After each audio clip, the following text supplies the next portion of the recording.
한국 소설 임장군 저자 김동인 전라도 덕유산은 조선의 남방의 유명한 큰 산이다.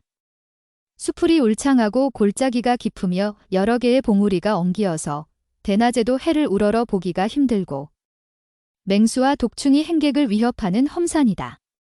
때는 조선 선조대왕 마력 임진왜란을 겪은 뒤에 아직도 인심이 안정되지 않아서 흉흉한 기분이 남조선 전체를 덮고 있는 때였다. 가을에도 어느덧 봉우리 뒤로 숨어버리고 검푸른 밤의 기분이 이 산골짜기 일대를 덮으려 하는 때였다. 저녁해도 없어지고 바야흐로 밤에 잠기려 하는 이 인적듦은 골짜기를 한 젊은 선비가 헤매고 있었다. 길을 잃은 것이 분명하였다.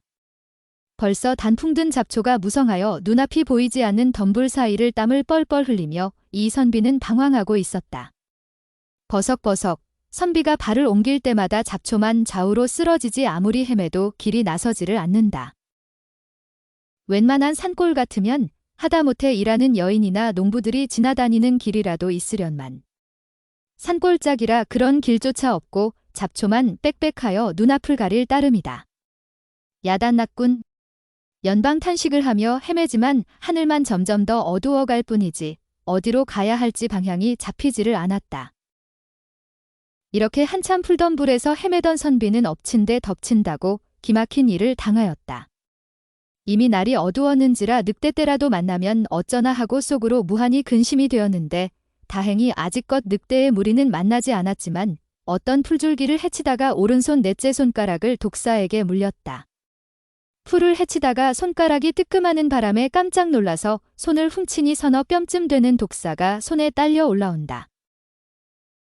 선비는 그것을 뿌리쳐서 뱀은 떼어버렸지만 그가 들은 바에 의하면 독사에게 물리면 그 손을 잘라내지 않으면 독이 순식간에 전신에 퍼져서 생명까지 빼앗긴다는 것이다. 선비는 속으로 생각했다. 이 무인산 중에서 독사에게 물렸으니 이제는 살아날 도리가 없을 것이다. 아, 하늘이 나를 버렸다. 탄식을 지나서 이제는 원망하는 소리였다.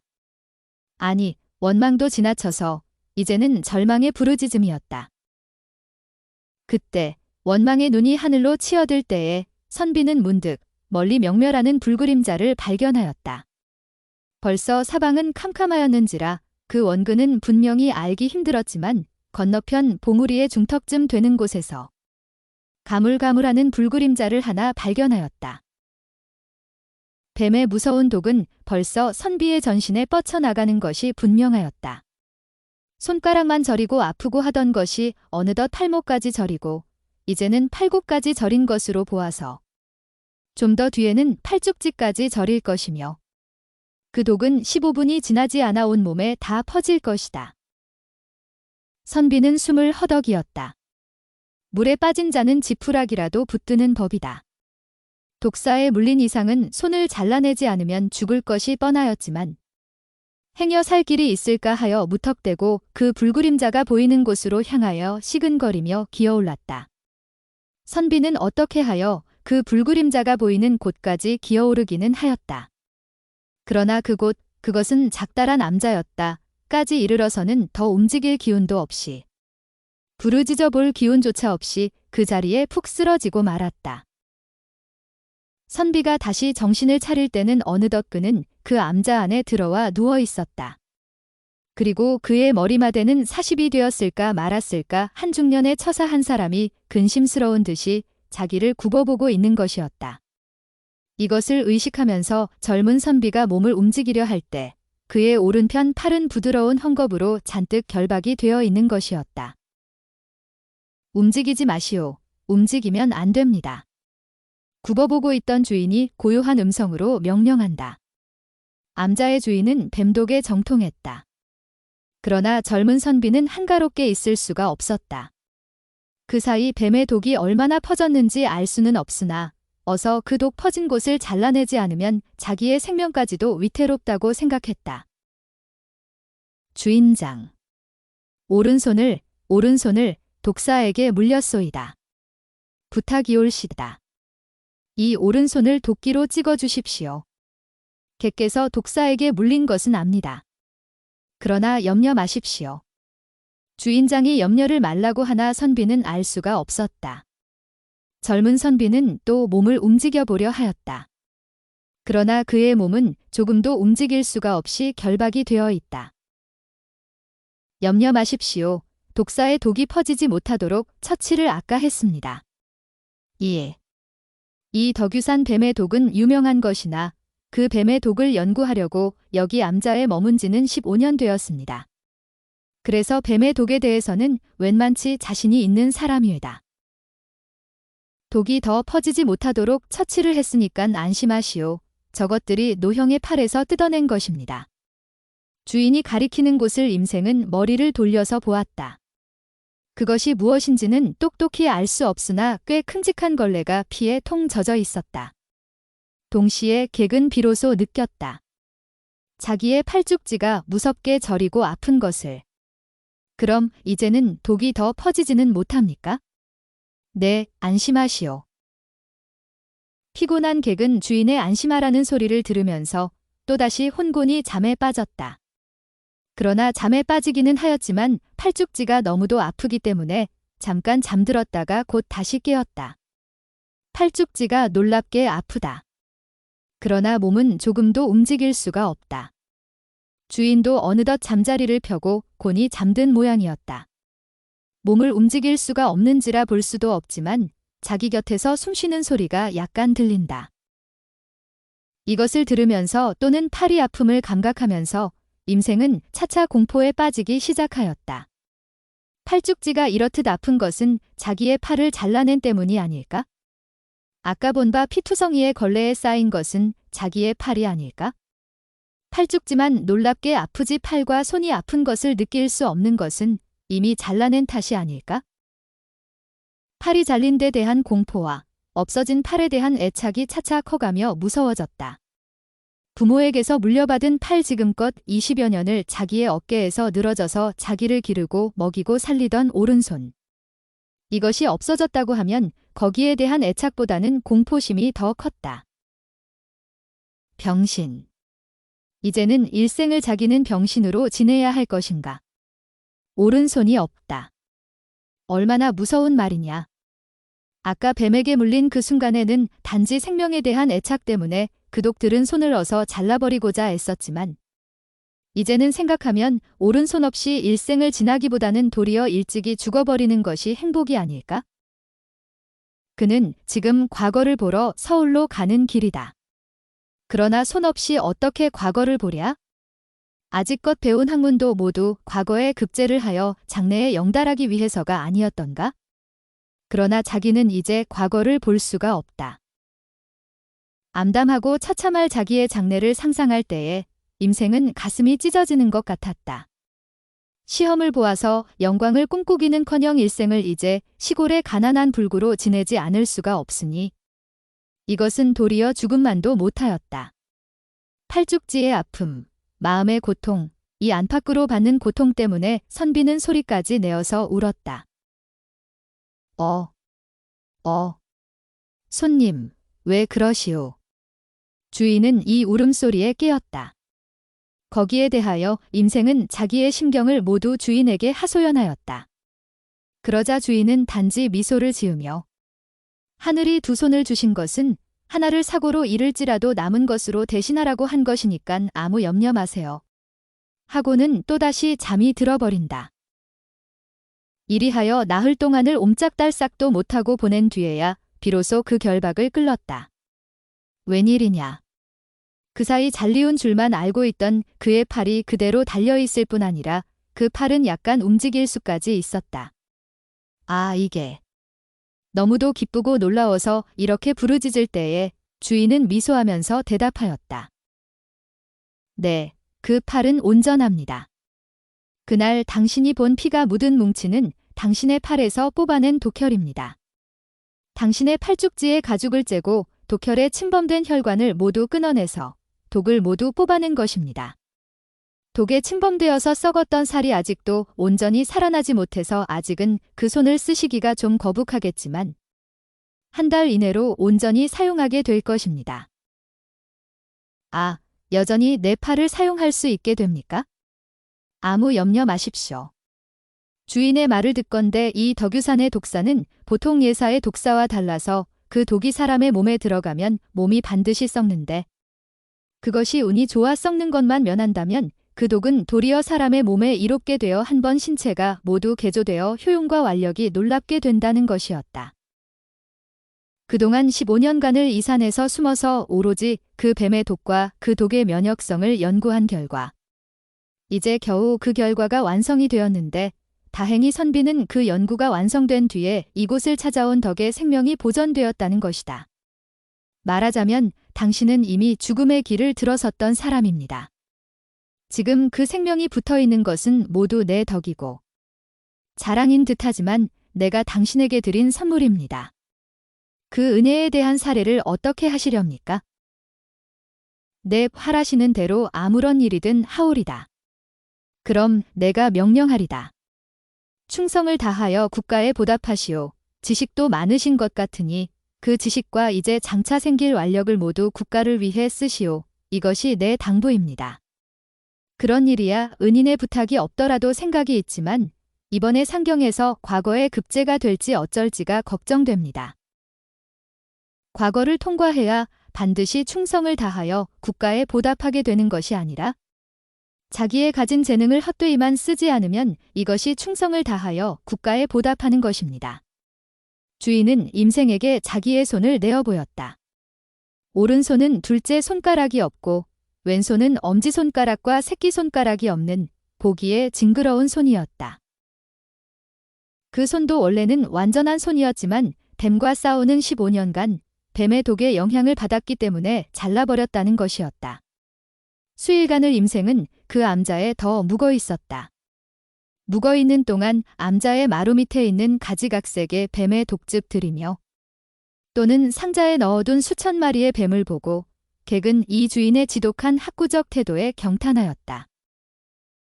임생은 누차 은둔 자에게 그의 성함을 물었으나 주인은 거기는 빙긋이 웃을 뿐이지 대답하지 않았다. 왜 이름을 감추느냐고 물으면 특별히 감추는 것이 아니라 알려줘도 쓸모가 없으니 알리지 않는다는 것뿐이었다. 당신의 생명은 당신의 것이 아니라 내 것이니까 당신의 생명을 소홀히 여기지 말고 보증하시오. 이 다음 내가 어떻게 필요하게 되어서 도로 달라고 할 때는 서슴지 말고 도로 내주시오.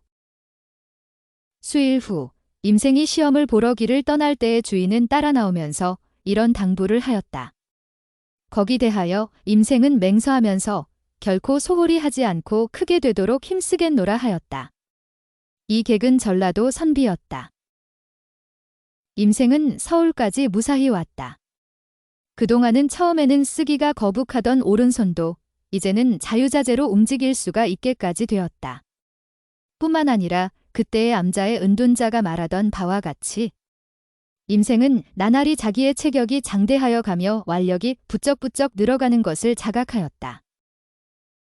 본시 약골은 아니었지만 장대하던 편은 못 되었던 그의 골격이 나날이 자라나서 이제는 어느 모로 보아도 쉽지 않은 장안으로 되었다. 뿐만 아니라 주먹까지 쥐어보면 스스로 그 주먹에 잠긴 힘을 깨달을 수 있으며 완력을 써보고 싶은 충동이 나날이 더하여 갔다. 이듬해 봄의 과거를 기다리노라고 한겨울을 서울서 보내는 동안 그는 이전의 임생과는 온전히 다른 체격과 완력의 주인이 되었다. 혼자서 몰래 북악산에 올라가서 매우 커다란 바위를 굴려보고는 스스로 자기의 완력에 놀라곤 하였다. 이리하여 그 겨울을 보내고 이듬해 봄에 기다리던 국가에서 치르는 시험을 보았다. 그러나 결과는 실패로 돌아갔다. 낙제를 한 것이었다. 시골 선비로서 화려한 서울물을 마시고 보니 도로 시골로 돌아가기 싫었다. 그래서 이 다음 시험을 기다린다는 핑계로 그냥 서울에 있었다. 그리고 다른 유생들이 하는 대로 대갓집 문객 노릇을 하였다. 때는 바야흐로 선조 마렵, 임진란 때문에 한때 좀 잠잠했던 당쟁이 차차 다시 일어나서 꽤 맹렬하게 된 때였다. 이 틈에 끼어서 임생은 어디서 커다란 호박이라도 떨어지기를 기다리고 그냥 서울에 묵어 있었다. 임생이 꾸준히 찾아다니는 것은 남인과 재상들이었다. 그다지 어리석지 않은 임생은 눈이 밝았다. 남인파의 거두 이원익 등의 아래 모인 세력이 서북인파의 세력보다 나은 점을 알고 장래 남인파가 득세할 날을 예상하고 남인파 재상들을 찾는 것이었다. 그러나 세상사는 임생의 뜻과 같이 진행되지 않았다. 선조대왕이 승하하시고 광해군이 즉위하자 당파의 싸움은 더욱 격렬하게 되었다가 북인파의 승리로 돌아가고 남서인들은 모두 먼 곳에 귀향을 가거나 화를 보게 되었다. 자기가 희망을 붙이고 있던 재상들이 모두 한꺼번에 몰락을 당할 때에 임생은 기가 막혔다. 그러나 이제는 갑자기 돌아설 수도 없을 뿐더러 자기도 남인파 재상의 집문객으로 있던 관계상 자기의 몸에까지 어떤 화가 미칠지 알 수 없어 임생은 재빨리 서울에서 몸을 감추었다. 서울서 몸을 숨긴 임생은 어디로 사라져 버렸는지 다시는 그의 모습을 찾아볼 수가 없었다. 임생이 서울에서 종적이 사라진 지 수개월 후 조선 국경을 넘어서서 울창한 장백산 서쪽 능선을 한 건장한 남자가 더벅더벅 넘고 있었다. 조선을 피해 나온 임생이었다. 때때로 높은 곳에 올라가서는 지세를 살폈다. 살피고는 다시 길을 가고 하였다. 임생이 조선을 피해서 여기까지 온 것은 엉뚱한 경륜을 가슴에 품고 있어서였다. 당시의 요동에는 누르하치라는 한 호걸이 생겨서 새로이 금국이라는 나라를 이룩하고 스스로 황제라 부르기 시작한 때였다. 누르하치는 본시 장백산 서록에서 무리를 거느리고 도적을 일삼던 두목으로서 그 세력이 차차 커짐에 그 야심도 커져서 드디어 여진, 요동 일대를 모두 정복하고 스스로 황제의 면류관을 제 머리에 올려 씌운 호걸이었다. 이것을 보고 임생도 비위가 동하였다. 작달한 조선 안에서 이렇다 변변치도 않은 일을 가지고서 싸우고 죽이고 피하고 귀양가고 이런 시끄럽고 귀찮은 일이 차차 우스워 보였다. 누르하치가 이렇게 된 것을 보면 이 세상에는 아직도 주인 없는 땅이 꽤 넓게 있는 모양이다. 누르하치가 누구며 자기는 누구랴. 누르하치도 효용과 협력이 유일의 무기이지 근본도 배경도 없고 명나라 천자의 책봉도 받지 않은 바이다. 임생은 효용과 협력은 누구에게든 지지 않을 만하게 가지고 있다고 자신했고 이 누르하치의 성공을 본인도 할 수 있다고 생각했다. 거기다가 자기는 과거 10여 년간의 쓴 경험을 가지고 있다.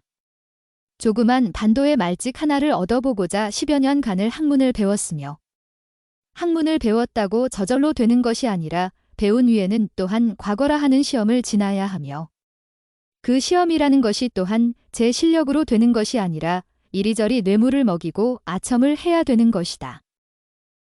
유행이 그 시험을 지난다 하여도 크게 되기는 지극히 힘든 일이요.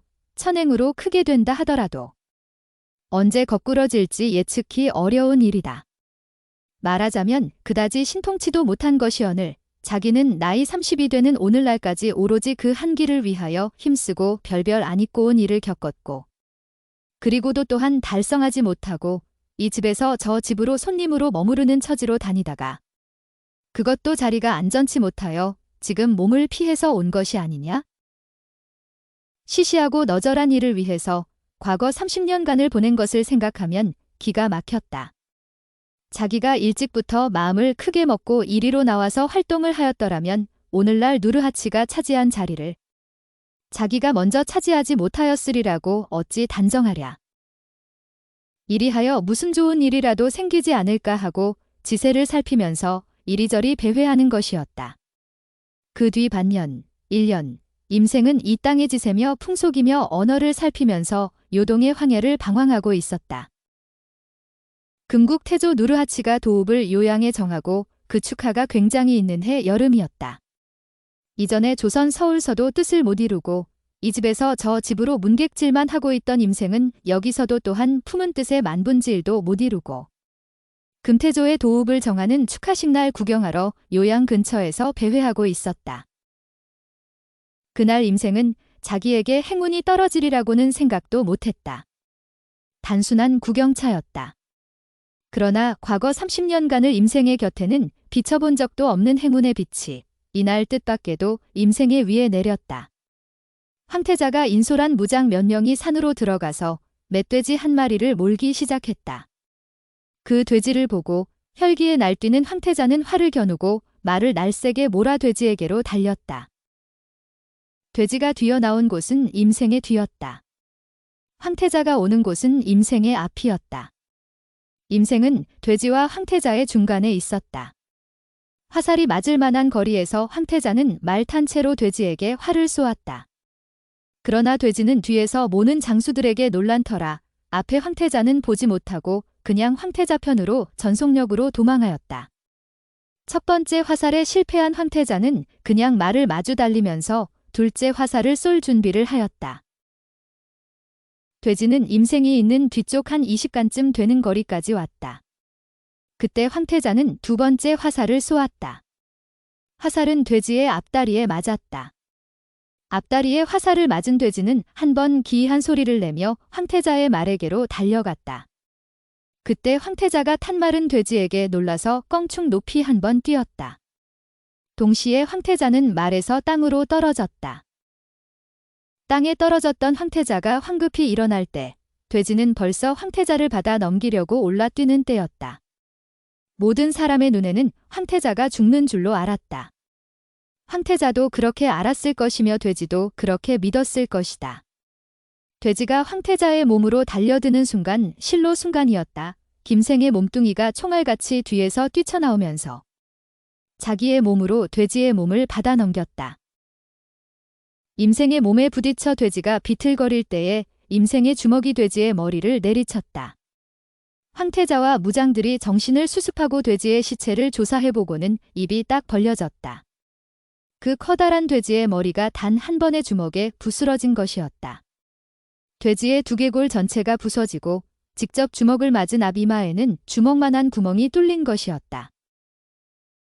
이것이 인연되어 임생은 황태자의 막하에 들게 되고 차차 신임을 사서 나중에 이 황태자가 등극을 하여 태종 황제가 된 때는 황제가 가장 신뢰하는 무장의 한 사람이 되었다.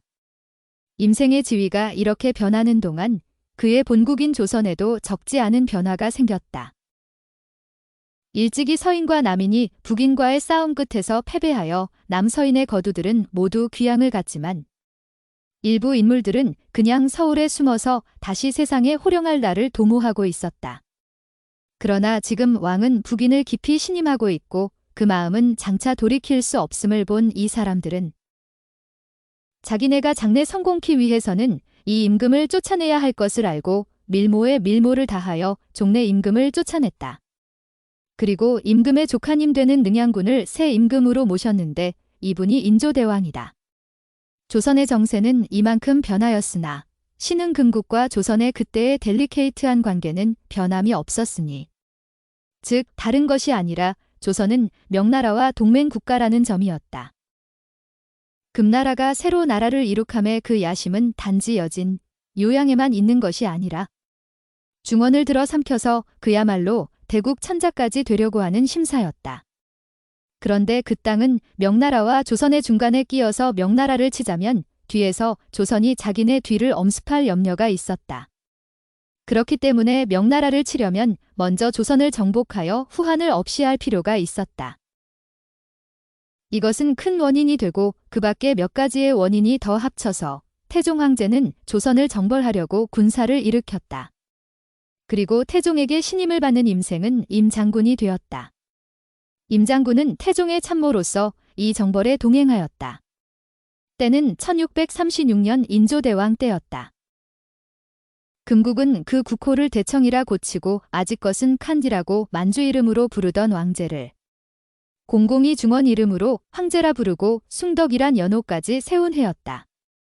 그해 12월 초순 청태종이 인솔한 10만 대군은 조선을 정벌하고자 벌써 압록강을 넘어섰다. 여기 따라오는 임장군은 몸은 비록 조선 출생이나 모국에 대하여 아무런 충성심도 없었다. 단지 자기와 같은 피를 물려받은 동족들이 난마와 같이 어지러이 도망가는 것을 볼 때에 자기 자신에 대한 우월감만 느낄 뿐이었다. 이러한 나약하고 초라한 백성 가운데 자기와 같은 걸출한 인물이 생긴 것을 스스로 자랑스럽게 여길 따름이었다. 조선군은 이 청태종의 군사에 대하여 조금도 대항을 못하였다. 군사가 이르는 곳마다 성주는 도망가고 성은 항복하고 이리하여 청병은 파죽의 새로서 서울로 달렸다. 청군의 선봉은 벌써 경기도에 들어서 장단군수 황직을 사로잡아 머리를 깎고 청복을 입혀서 향도자로 삼고 서울로 진군을 할 동안 태종 황제와 그 막료들은 황해도의 곡산 산골서 선봉군의 뒤를 따르고 있었다. 험하기로 유명한 곡산 산골에 태종 황제와 그 막료며 친위군이 진치고 하룻밤을 지나는 그 밤이었다. 그날 밤 청나라 군대의 본진에 기괴한 참사가 발생했다. 진중에 수천 마리의 뱀이 기어든 것이었다. 이 무서운 독사에게 물린 사람은 날이 밝기 전에 모두 죽어버렸다. 여기 진쳤던 군사 3,000인 중에 독사에게 물려서 죽은 사람이 하룻밤 새에 1,000명이 넘었다. 이 추운 겨울날 뱀이 웬일이냐? 뱀도 한두 마리라면 모르겠지만 수천 마리가 어디서 갑자기 뛰쳐나온 것이냐 김장군은 의아해했다. 이 의문은 밝는 날 아침에 해결되었다. 밤새에 뱀의 해를 면한 병졸들이 남아 돌아가는 뱀을 모조리 죽이려고 돌아다니다가 산골짜기에서 수상한 노인을 발견하였다. 노인이 가지고 있는 커다란 2개의 상자에는 아직도 수천 마리의 뱀이 징그럽게 사리고 있는 것이었다. 어젯밤 진중에 들여보낸 것은 이 노인의 소행이 틀림없었다. 노인의 백발이 성성한 머리는 성난 병졸들의 칼 아래 떨어졌다. 뱀이 든 상자는 불질러 버렸다. 이 기이한 사연을 임장군이 들은 것은 점심 좀 뒤 바야흐로 황제의 진으로 가려고 옷을 갈아입을 때였다. 임장군은 처음에는 무심히 들었다. 그러나 마지막에 뱀 수천 마리가 들어있는 상자라는 말이 나올 때에는 지금부터 30여 년 전 자기가 처음으로 과거 시험 보러 서울로 가다가 덕유산 산중에서 본 뱀 상자를 생각나게 하였다. 병졸이 가져온 머리를 보기는 보았지만 지금 이 백발이 성성한 머리를 30여 년 전 덕유산 암자의 처사라 알아볼 수가 없었다. 그래서 다시 병졸을 앞세우고 노인의 머리 없는 시체가 놓여있는 대로 가보았다. 임장군은 보았다. 노인의 시체의 왼손에는 엄지손가락과 새끼손가락이 없었다. 오른손에는 둘째 손가락이 없었다.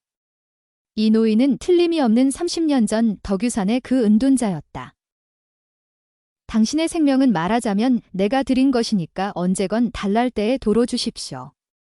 30년 전 덕유산에서 이렇게 당부하던 그 은둔자가 자기에게 목숨을 청구하여 보지도 못하고 먼저 죽었다. 나의 목숨까지는 은둔자의 것인지 모르겠다. 그러나 적어도 나의 오른팔은 그 노인의 것이다.